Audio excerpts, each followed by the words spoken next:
Guys, ఇవాళ అయితే ఎందుకో జొన్న రొట్టె తినాలనిపిస్తుంది.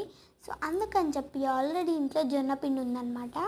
సో ఫస్ట్ అయితే ఒక పెద్ద పొడవాటి గిన్నె పెట్టేసి దానిలో వాటర్ యాడ్ చేయండి. వాటర్ బాయిల్ అయిన తర్వాత జొన్న పిండి యాడ్ చేయండి.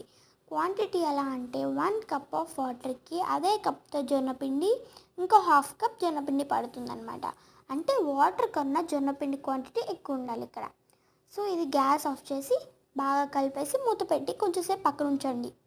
తర్వాత దీన్ని ఒక గిన్నెలో ట్రాన్స్ఫర్ చేసుకొని బాగా కొంచెం హీట్గా ఉన్నప్పుడే మంచి ముద్దలా చేసేసుకోండి. ఈ ముద్దని ఒక స్టీల్ ప్లేట్ మీద కానీ బండ మీద కానీ ఒత్తుకోండి, రుద్దొద్దు అసలు.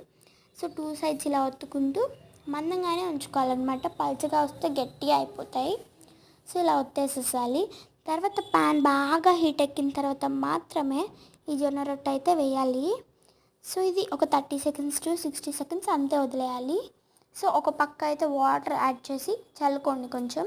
తర్వాత ఇంకో పక్క తిరిగేయాలి.